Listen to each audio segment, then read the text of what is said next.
नमस्कार दोस्तों, मैं संतोष कुमार सिन्हा आप सबका स्वागत करता हूं अपने इस यूट्यूब चैनल में जिसका नाम है स्टॉक लर्निंग। दोस्तों, जैसा कि मैंने एक वीडियो इसके पहले अपलोड किया था कल रात में ही, और उसमें मैंने बताया था कि प्रमोटर्स की होल्डिंग जो है वो आलोक इंडस्ट्री में 75% की हो गई है।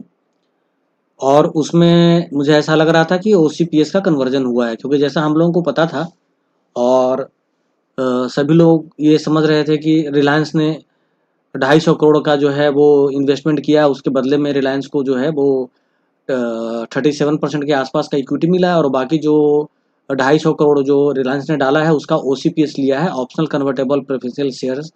और वो जो है वो 18 महीने के बाद उसको कन्वर्जन होना था। उसके बदले में आलोक इंडस्ट्री रिलायंस इंडस्ट्री को 250 करोड़ और इक्विटी मिलने थे। तो कल जो न्यूज़ आया स्टॉक एक्सचेंज में, तो उससे थोड़ा सा कन्फ्यूजन हो गया। मुझे भी ये लगा कि शायद ओसीपीएस का ही कन्वर्जन हुआ है, बाकी दूसरे चीज़ों के बारे में जो है वो मैंने इनका पुराना डॉक्यूमेंट था वो पढ़ा नहीं था, तो थोड़ा सा कन्फ्यूजन हो गया। हालांकि न्यूज़ तो बिल्कुल सही मैंने दी है, 75% का प्रमोटर होल्डिंग तो हो गया है, और इनको जो इक्विटी है वो नया अलॉट तो किया गया है। तो न्यूज़ में कोई मतलब कोई फेक न्यूज़ नहीं था, लेकिन थोड़ा सा मेरा अंडरस्टैंडिंग जो था उसमें गैप आ गया, इसलिए मैंने ओसीपीएस कर दिया। इसके लिए मैं माफ़ी चाहूँगा, और कोई भी कन्फ्यूजन होता है तो मुझे अ, मेरी गलती जो है स्वीकार होनी चाहिए, तो मैं स्वीकार करता हूँ। मगर जो सबसे बड़ा क्वेश्चन मेरे माइंड में आ रहा था, जैसे ही मुझे डाउट हुआ कि ओसीपीएस का कन्वर्जन नहीं हुआ है, तो फिर रिलायंस को ये शेयर क्यों मिले और इसका क्या असर होगा, और बाद में अगर ओसीपीएस कन्वर्ट होगा तो फिर रिलायंस आलोक में जो है वो क्या होगा, ये मेरे माइंड में चल रहा था। और आज मेरे जितने भी व्हाट्सएप ग्रुप हैं, मतलब मेरे नहीं हैं, जितने जितने भी व्हाट्सएप ग्रुप से मैं जुड़ा हुआ हूँ, सब पे भी आ रहा था कि ओसीपीएस का कन्वर्जन नहीं हुआ है, और वो लोग बिल्कुल सही थे। मगर बार बार मैं एक क्वेश्चन पूछने की कोशिश कर रहा था कि अगर ओसीपीएस का कन्वर्जन नहीं हुआ है तो फिर ये शेयर कैसे कैसे बढ़ा और कैसे 75% इनका हुआ, और कल को अगर ओसीपीएस का कन्वर्जन होगा तब क्या होगा। तो ये सवाल मेरे दिमाग में आ रहा था, और मैं उसी को क्लैरिफाई करने के लिए लगा हुआ था। और साथ ही साथ कुछ क्वेश्चंस हैं जो अभी भी अनआंसर्ड हैं, तो मैंने सोचा कि मैं जो भी मेरी फाइंडिंग रही है मैं वो आप लोगों के साथ शेयर करूं, आप लोगों के साथ साझा करूं, और आप लोगों का भी उस पे मैं जो आपका जो विचार है मैं वो भी लूं कि मैं कहाँ तक सही हूँ कहाँ तक मैं गलत हूँ।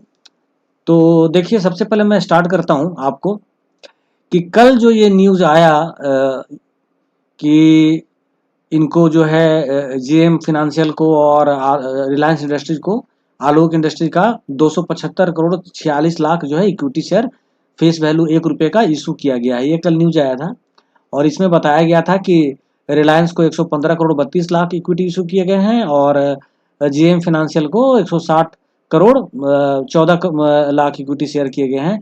और जो पहले से जो प्रमोटर्स की जो होल्डिंग थी 10,827 इक्विटी, उसको कैंसिल किया गया है। और टोटल जो है इस तरीके से करने के बाद इनका जो है होल्डिंग जो है वो 75% का हो गया है।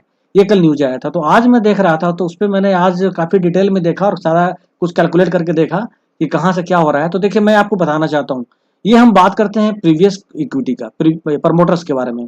प्रीवियस इक्विटी मतलब आज जो अभी जो इन्होंने नया इक्विटी दिया उसको छोड़ करके। तो पहले आपको पता था कि रिलायंस के पास 83 करोड़ 33 लाख 33 हजार 333 शेयर थे पहले रिलायंस के, और जेएमआरसी के पास 13 करोड़ 59 लाख 11 हजार 844 शेयर थे। ये मैं आपको दिखाना चाहूंगा कि अगर मैं देखूं इसको, तो आप ये देखिए, यहाँ पे आप देखिए, ये जो मार्च का जो रिजल्ट पब्लिश किया था आलोक इंडस्ट्रीज ने, तो बीएससी पे जो डॉक्यूमेंट डाला था उसमें शेयर होल्डिंग होल्डिंग पैटर्न का, तो आप देखिए उस शेयर होल्डिंग पैटर्न में आप देख रहे हैं कि ये जो मैं 83,000 रिलायंस का दिखा रहा हूँ, और जेएमआरसी का जो है वो सॉरी 83 करोड़ जो मैं रिलायंस का दिखा रहा हूँ, और 13 करोड़ जेएमआरसी का, वो आपको यहाँ पे मिल जाएगा। देखिए, ये 83 करोड़ यहाँ से रिलायंस का था पहले से, और 13 करोड़ 59 लाख 11 हजार 844 शेयर जेएम फाइनेंशियल का था। तो ये शेयर जो थे वो इनके पास थे। तो टोटल पहले 96 करोड़, अगर मैं प्रमोटर की बात करूं जिसमें कि आरआईएल और जेएमआरसी दोनों हैं, तो 96 करोड़ 52 लाख 45 हजार 177 शेयर पहले से इनके पास थे।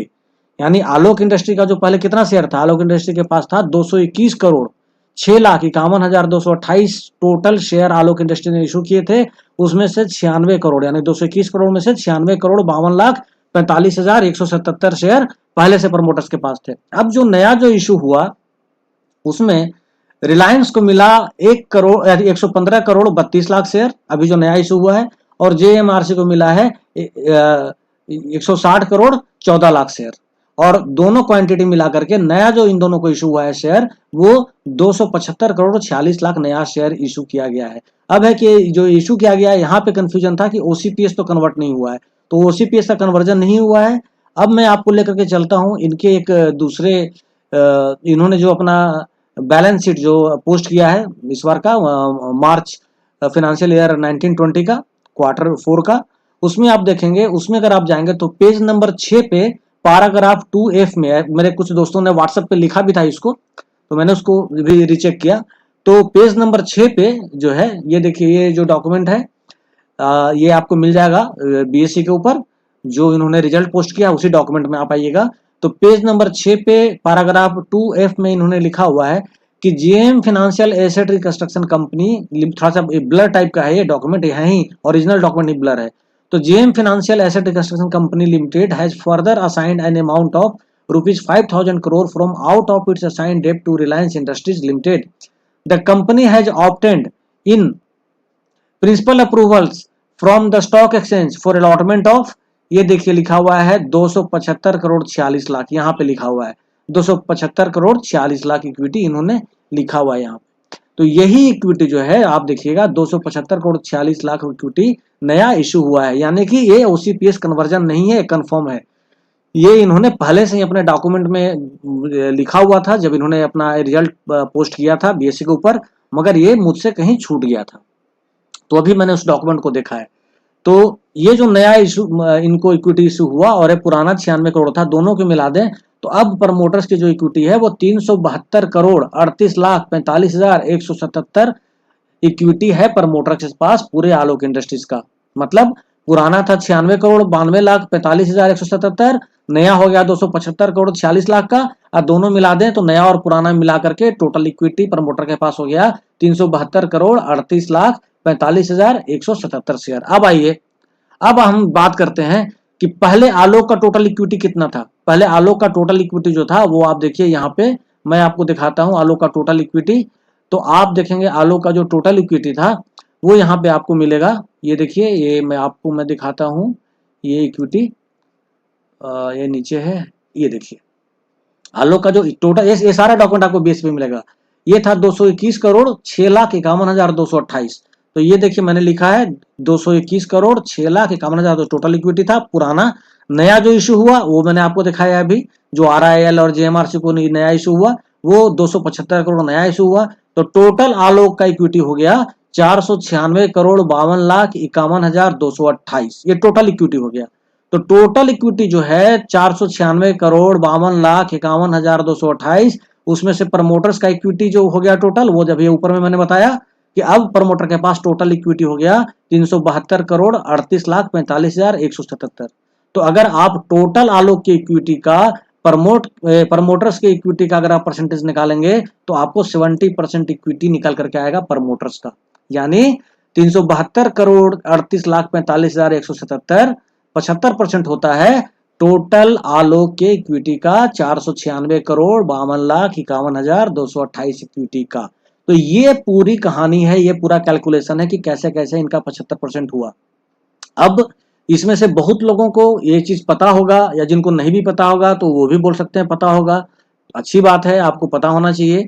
जिनको नहीं पता है उनको बताने के लिए मैंने ये वीडियो बनाया है, जो कि मेरे बहुत सारे भाई हैं और वो अभी भी और वो मेरी बातों पे विश्वास करते हैं, तो उनको शायद लग रहा होगा कि ओसीपीएस का कन्वर्जन हुआ है क्योंकि मैंने कहा है। तो दोस्त, मुझसे गलती हुई वो समझने में, ओसीपीएस का कन्वर्जन नहीं हुआ है। ये पहले से इन्होंने अपने प्लान में इसको डिफाइन किया हुआ था, दिया हुआ था, प्रपोजल था, इसके अनुसार जो है ये सारा नया इक्विटी का अलॉटमेंट हुआ है प्रमोटर्स को।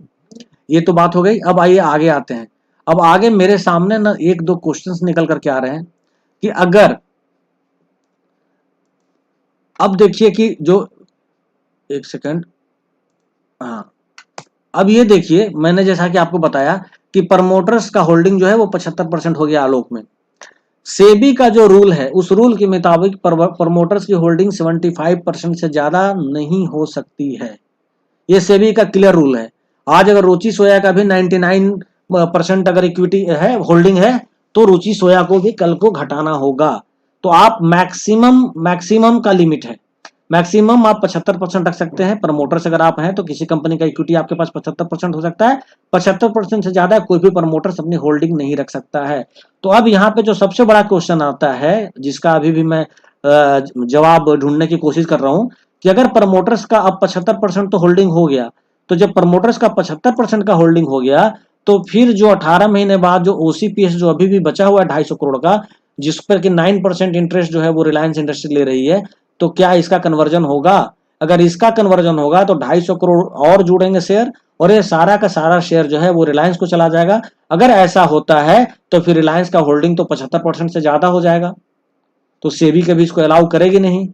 तो उस केस में रिलायंस की क्या स्ट्रेटेजी है, हमें ये देखना पड़ेगा। हो सकता है रिलायंस जो है, हो सकता है, मैं ये बोल रहा हूं कि रिलायंस जो है वो अपना 250 करोड़ वापस ले ले, या आगे वो और क्या करता है ये तो आगे ही पता चलेगा।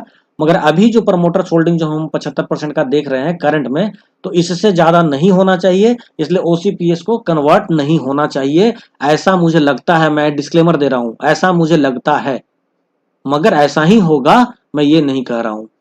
दूसरी चीज है कि अगर है तो जिस तरीके से आप देख रहे हैं कि रिलायंस जो है, रिलायंस अपने रिटेल वेंचर को आगे बढ़ाने के लिए रोज रोज जो है सो नए एक्विजिशन कर रहा है, चाहे वो फ्यूचर रिटेल हो, चाहे वो जिमावे हो, चाहे वो नेटमेट हो, चाहे वो आलोक इंडस्ट्रीज हो।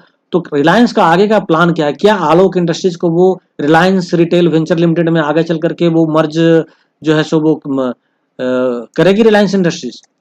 तो जिस तरीके से या ये इंटिटी अलग रहेंगे, तो हमें ये भी देखना है।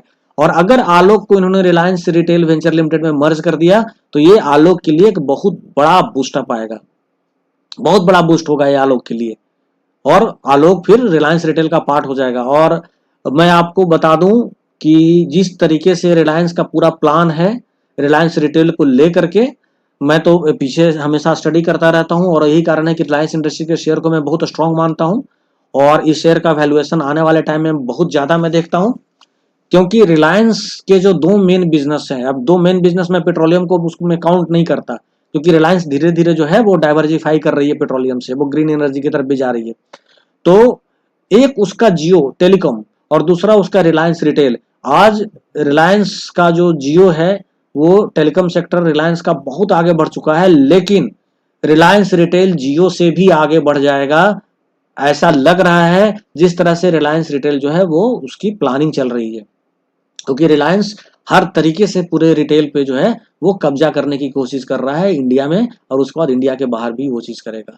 तो इस तरह से इसको देखकर लगता है कि अगर आलोक को कल उसने मर्ज किया रिलायंस रिटेल में, तो फिर आलोक के लिए एक बहुत अच्छी बात होगी, क्योंकि आलोक एक बहुत अच्छा कंट्रीब्यूटर होगा रिलायंस रिटेल के लिए, इसका कंट्रीब्यूशन बहुत ज्यादा होगा। तो ये हमारे लिए बहुत पॉजिटिव न्यूज हो सकता है। अगेन डिस्क्लेमर, हो सकता है।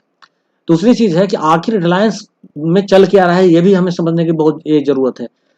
रिलायंस इंडस्ट्रीज जो अमेजोन को ऑफर कर रहा है $20 बिलियन का, कि आप रिटेल इसमें रिलायंस रिटेल में जो है सो आप इन्वेस्ट करो, आखिर रिलायंस ऐसा क्यों कर रहा है, ये सोचने वाली बात है। एक तरफ तो फ्यूचर रिटेल डील के समय रिलायंस उसको स्टेक देना नहीं चाह रही थी, आपको पता है, मोटा भाई कह रहे थे कि नहीं 1-2% से ज्यादा नहीं देंगे। और दूसरी तरफ मोटा भाई जो है वो उसको रिलायंस रिटेल में ऑफर कर रहे हैं, तो क्यों कर रहे हैं?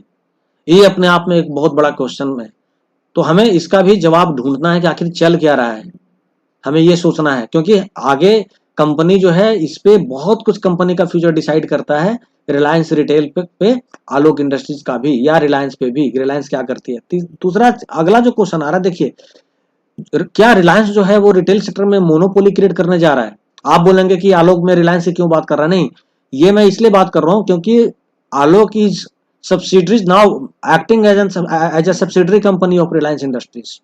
तो हो सकता है कल ये रिलायंस इंडस्ट्रीज के पास चली जाए, रिलायंस रिटेल में मर्ज हो जाए, इसलिए मैं बात कर रहा हूँ कि क्या रिलायंस जो है वो मोनोपोली क्रिएट करने की कोशिश कर रहा है रिटेल में? यस, रिलायंस मोनोपोली क्रिएट करने की कोशिश कर रहा है, और ये हर तरफ से चीजों को ये अपने कंट्रोल में लेने की कोशिश कर रहा है।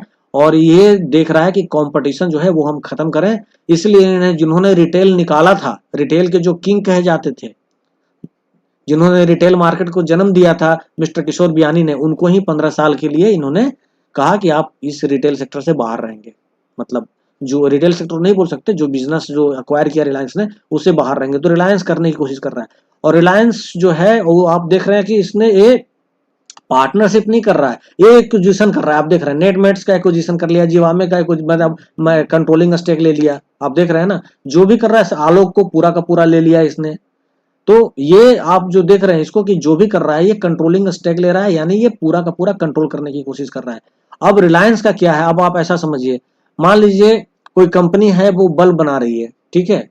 अब वो कंपनी बल्ब बना रही है, कल को वो कंपनी सोचती है कि बल्ब के साथ साथ अगर मैं बल्ब जिस होल्डर में लगता है अगर मैं होल्डर बनाऊं तो और अच्छा होगा, तो कंपनी अब वो होल्डर भी बनाना शुरू करती है क्या, और कहती है जी हमारा बल्ब तो हमारे होल्डर में लगेगा।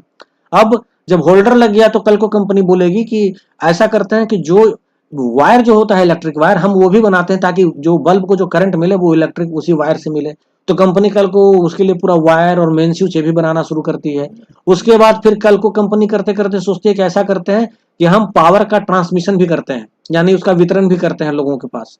तो कंपनी उसमें भी उतर जाती है। उसके बाद कल को बोलती है कि चलो ट्रांसमिशन तो हमने कर लिया, सप्लाई तो हम कर रहे हैं, एक घर से दूसरे पहुंचा रहे हैं, लेकिन हम इलेक्ट्रिसिटी का प्रोडक्शन भी कर रहे हैं। तो कल को क्या होगा कि इलेक्ट्रिसिटी का प्रोडक्शन से लेकर के इलेक्ट्रिसिटी का कंजप्शन तक सब पे कंपनी जो है वो हावी हो जाएगी।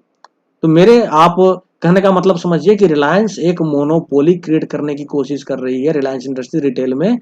तो इस कारण भी जो है वो आने वाले टाइम में आलोक को इसके मोनोपोली से भी या इसके दूसरे कॉम्पिटिटर्स को नुकसान हो सकता है। मोनोपोली में क्या होता है कि बिजनेस जो है वो कॉम्पिटिटर्स जो है बेचारे मात खाते हैं, लेकिन जो इस कंपनी के पास जिसका मोनोपोली है उसके साथ जो कंपनी जुड़ी हुई रहेगी वो कंपनी हमेशा जो है वो फायदे में रहेगी।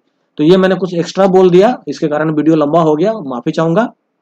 लेकिन मेरे माइंड में ये चीज घूम रहा था कि आलोक इंडस्ट्रीज का जो 75% है, अगर ओसीपीएस कन्वर्ट नहीं हुआ है तो फिर कैसे 75% हुआ, और अगर ओसीपीएस कन्वर्जन के पहले ही 75% हो गया तो फिर ओसीपीएस कन्वर्ट होगा या नहीं होगा, क्योंकि तब तो फिर ये बैलेंसिंग गड़बड़ा जाएगा। जो सेबी का रूल है 75% से ज्यादा नहीं रख सकते। तो मुझे लग रहा है ओसीपीएस अब कन्वर्ट नहीं होगा, ऐसा ऐसा मुझे लग रहा है। अब आगे क्या होगा वो तो पता चलेगा। तो अगर आप लोगों को इसमें भी अगर कुछ ऐड करना है, कुछ आप कहना चाहते हैं, या अभी भी मैंने कुछ गलत बोला, अगर मुझे करेक्ट करना चाहते हैं आप लोग, सुधार अगर जो भी आप देना चाहें, सुझाव देना चाहें, इसके लिए आपका स्वागत है। मेरा ईमेल आईडी आपको पता है stk.learning@gmail.com, आप उस पर मुझे कम्युनिकेट कर सकते हैं। और अगर आपको आलोक इंडस्ट्रीज में या रिलायंस में या कहीं भी अगर आपको इन्वेस्ट करना हो तो उसके लिए आप अपने फंड मैनेजर या फाइनेंशियल एडवाइजर से जरूर कंसल्ट कर लें, क्योंकि ये वीडियो मैंने आप लोगों के लिए सिर्फ नॉलेज पर्पज से बनाया है ताकि आप इस कन्वर्जन को डिटेल में समझ सकें। इसी के साथ मैं विदा लेता हूं। नमस्कार, जय हिंद, जय भारत, वंदे मातरम।